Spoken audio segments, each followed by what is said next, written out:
Paide linnameeskonna poolkaitse Michael Lillander 1-1 viik, sellega te vist rahul olla ei saa? Ei, kindlasti mitte. Tulime Pärnusse ikka 3 punkti järele ja see tulemus, nagu, mis tablool 90 minuti järel oli, see nagu ei rahulda meid mitte kuidagi.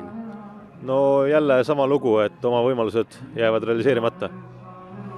Mis sa ikka teed, et taga nagu tuleb kogu aeg 90 minutit, nagu mitte 8 minutit, 7 minutit, 9 minutit tuleb keskenduda, et nagu kõik momendid tuleb nagu ära nii-öelda neutraliseerida ja eest tuleb ära kasutada oma momendid, et meil momente oli siin kõvasti, nagu, et tuleb viimase 3 tuleb keskenduda ära panna võrkupallid.